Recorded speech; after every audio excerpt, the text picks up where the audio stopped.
Bismillahirrahmanirrahim. Setelah kita tadi membahas tentang ilmu tajwid, mari kita lanjutkan dengan pembahasan ilmu yang berikutnya, masih membahas seputar tentang masalah Bismillahirrahmanirrahim.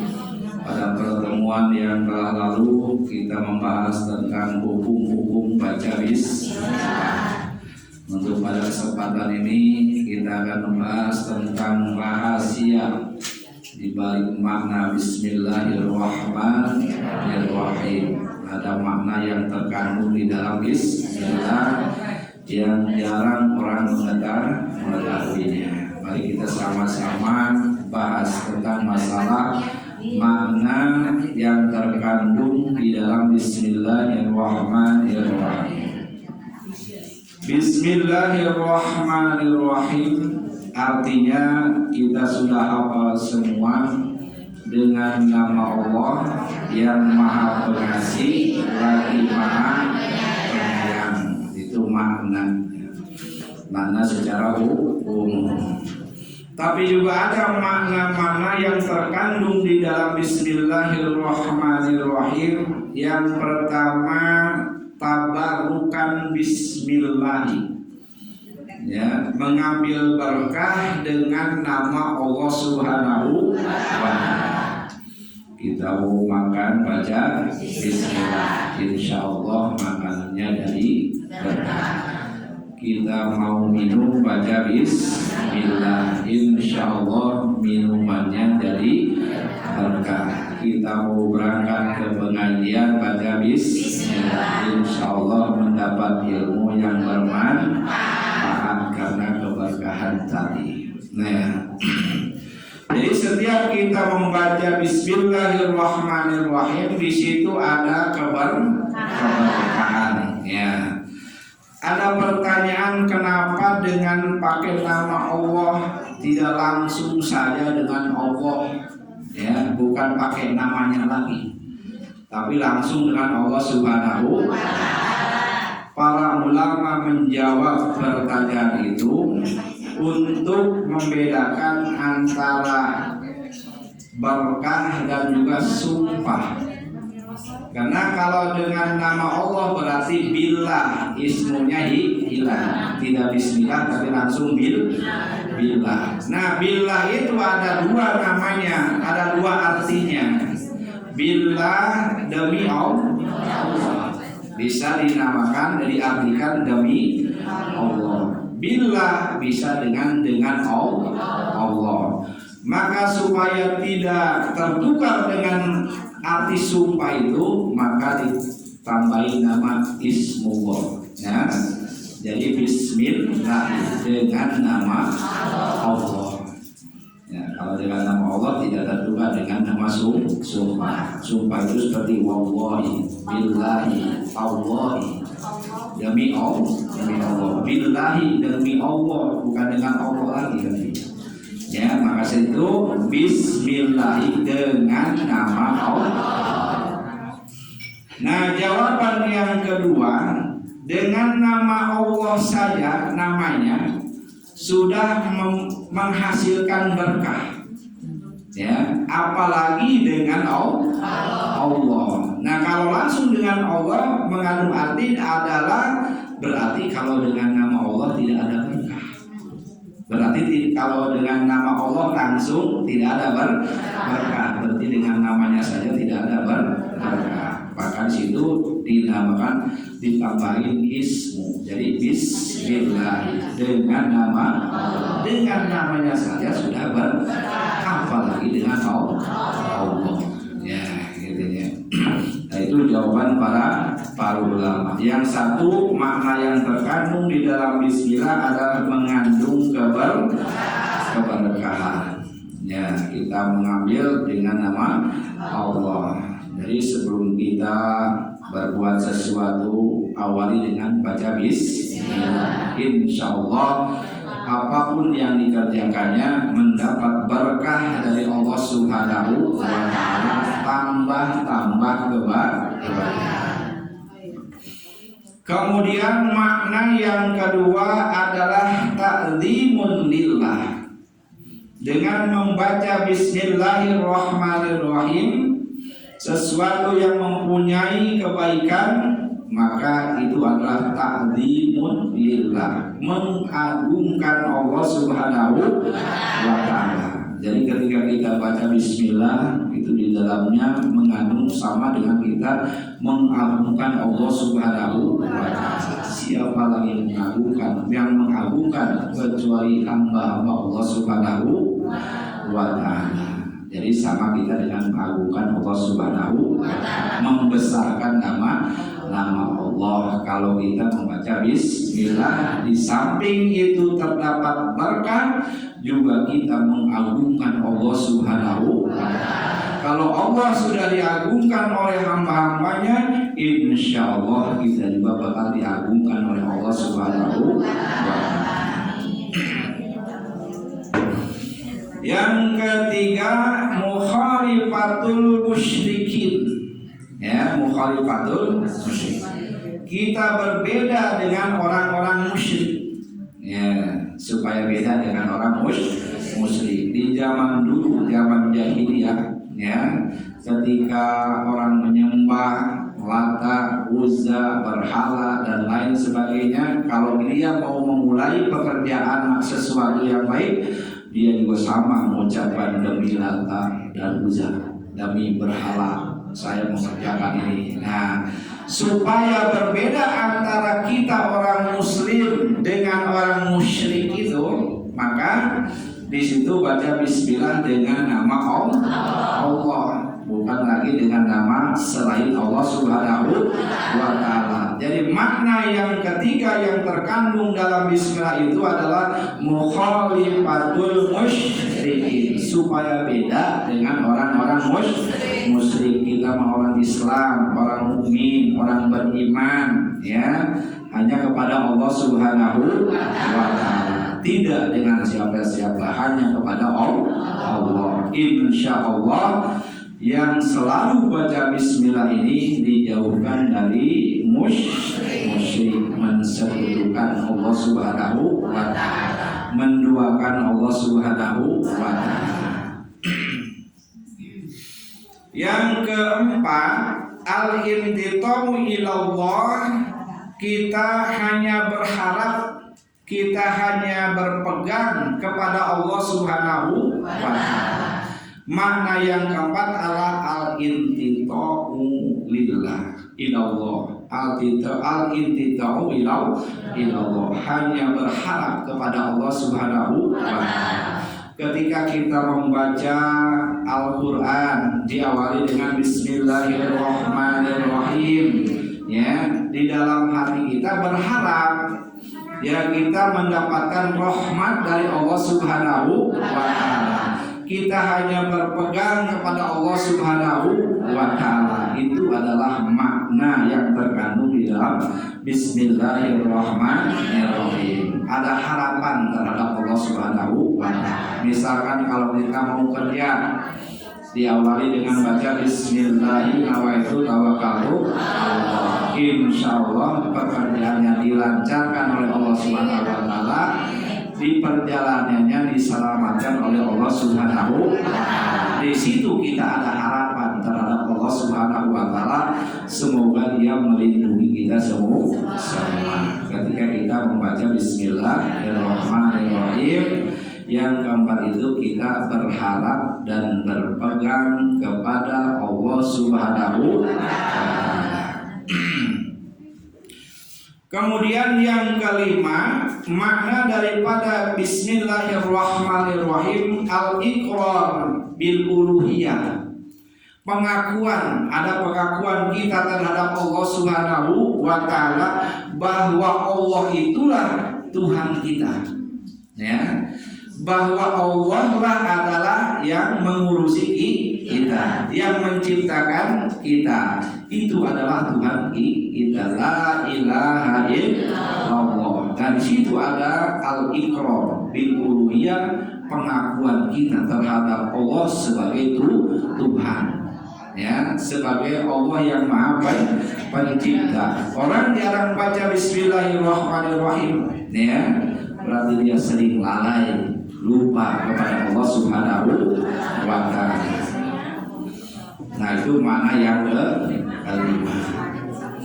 Kemudian yang makna yang keenam, al-isti'anatun billah.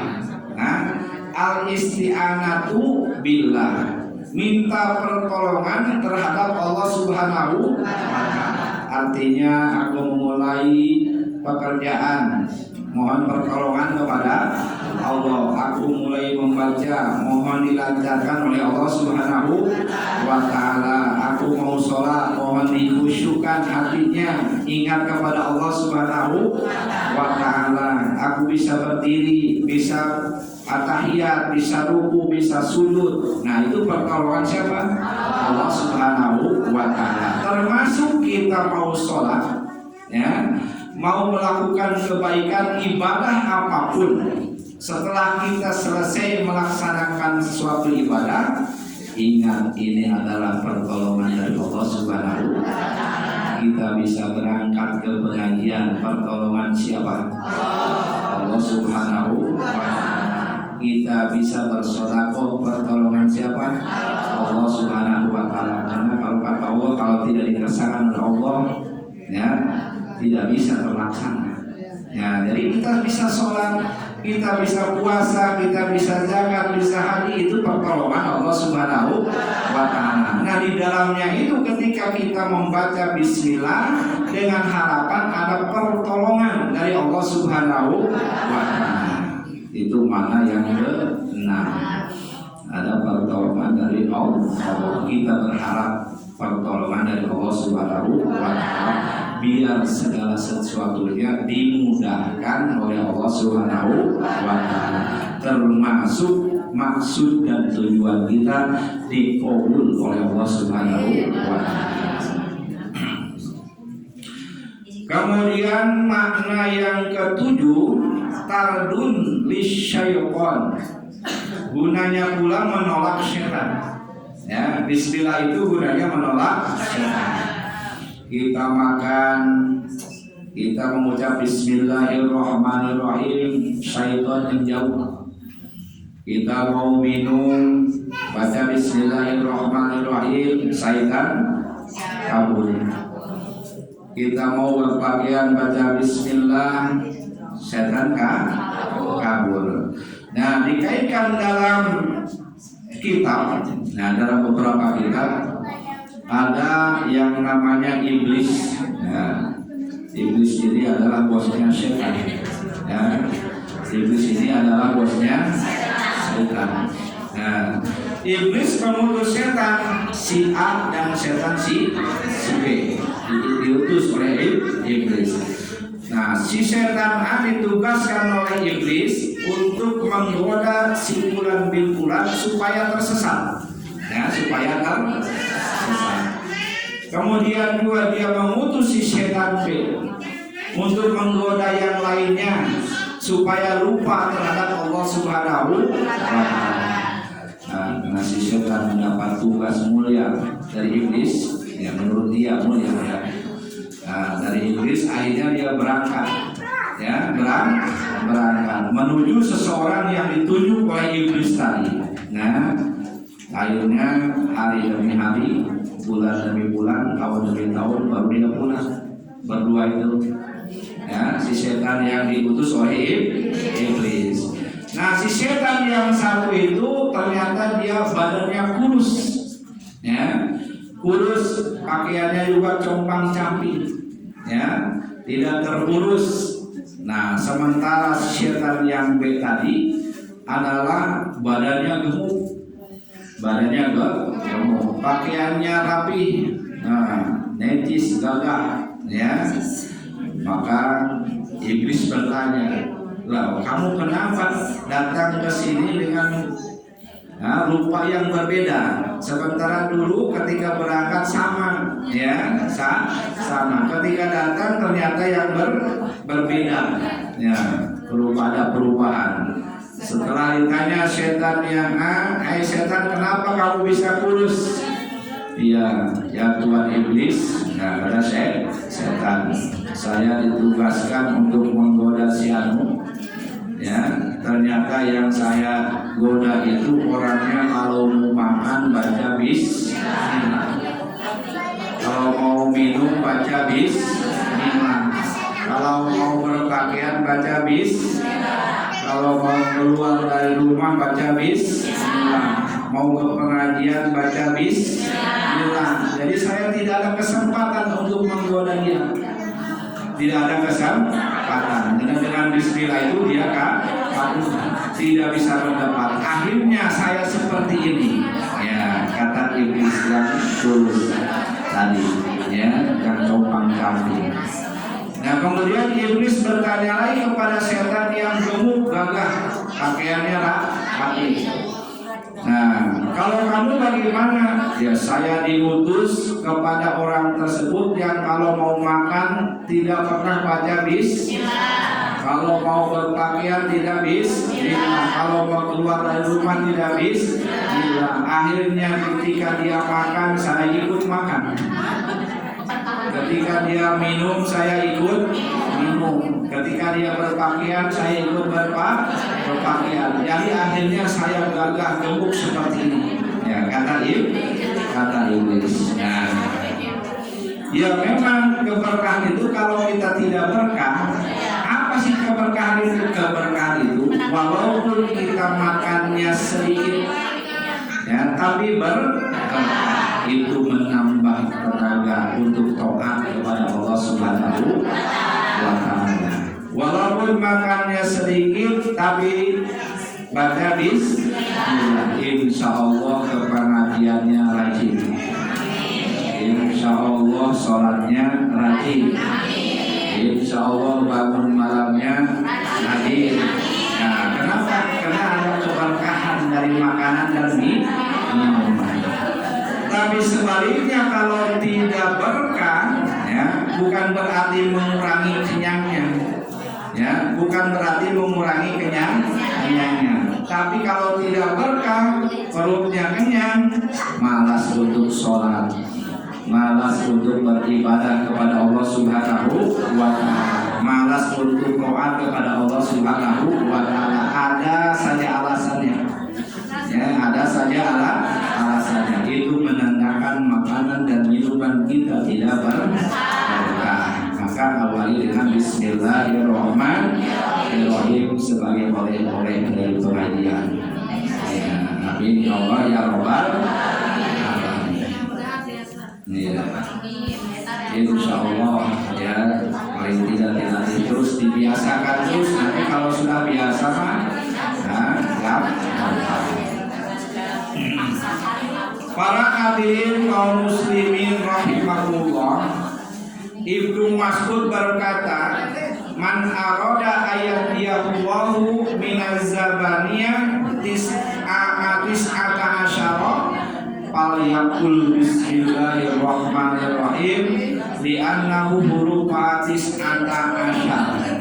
Ya, kata Ibnu Mas'ud, barang siapa yang ingin diselamatkan oleh Allah Subhanahu wa Ta'ala dari ancaman malaikat Zabaniyah.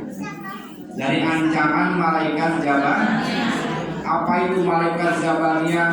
Nah, itu malaikat yang mengurusi di dalam masalah neraka. Ya, di samping ada imam malaikat Malik penjaga neraka, di dalamnya ada malaikat Zabaniyah. Ya, barang siapa yang ingin diselamatkan dari ancaman malaikat Zabaniyah yang jumlahnya tis'ata asyara, ada 19 malaikat Zabaniyah itu ada 19 anak buahnya malaikat Malik. Nah, itu tugasnya dia menyiksa, mengazab orang-orang yang menentang Allah Subhanahu wa Ta'ala. Falyakul bismillahirrahmanirrahim, maka bacalah bismillahirrahmanirrahim. Kenapa baca bismillahirrahmanirrahim? Li'annahu hurufaha tis'ata asyar. Karena huruf bismillah itu ada 19. Huruf bismillah ada 9. Itu dari mulai ba sampai huruf mim. Jumlahnya ada 19. Nah, malaikat Jabaniyah yang penunggu neraka itu ada 19. Maka kalau orang yang suka baca Bismillahirrahmanirrahim, maka insya Allah diselamatkan dari cengkraman malaikat Jabaniyah. Ya, diselamatkan oleh Allah Subhanahu wa Ta'ala dari siksaan atau ancaman malaikat Jabaniyah. Al-Quran mengatakan wa ma adraka ma saqar. Ya, Al-Quran menjelaskan dalam apa? Allah Subhanahu wa Ta'ala menjelaskan dalam wa ma adraka ma saqar. Tahukah engkau neraka saqar itu apa? Ya. Apakah kamu tahu neraka saqar itu? La tubqi wa la tadar. Neraka saqar itu tidak meninggalkan, tidak menyisakan daging dan rambut, habis dibakar. Nah, tidak menyisakan dagingnya, tidak menyisakan juga rambutnya, habis dibakar oleh Allah neraka saqar. Zatu bukti walang dalam lawahatun lil bashar. Dia hancurkan kulit-kulit manusia. Ya, dia hancurkan kulit-kulit manusia. Alaiya dis'ata asyar. Ya, dia ada jumlahnya ada 19 malaikat Jabaniyah. Dia tukang menghancurkan kulit manusia, menghancurkan daging-daging manusia, menghancurkan rambut-rambut manusia. Itulah neraka saqar. Tapi insya Allah kalau kita sering baca bismillah ketika melakukan suatu pekerjaan yang baik, maka diselamatkan oleh Allah Subhanahu wa Ta'ala dari ancaman malaikat Jabaniyah. Nah, itulah diantaranya fadilah kita membaca Bismillahirrahmanirrahim. Sepertinya enteng, gampang, ya, semuanya hafal Bismillahirrahmanirrahim. Cuman mengamalkannya kadang-kadang susah. Nah, dari mulai sekarang mari kita sama-sama biasakan setiap memulai pekerjaan yang baik awali dengan Bismillahirrahmanirrahim. Mudah-mudahan jadi petunjuk bagi kita dan juga menyelamatkan kita dari ancaman malaikat Jabaniyah. Sallallahu ala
Wassalamualaikum warahmatullahi wabarakatuh.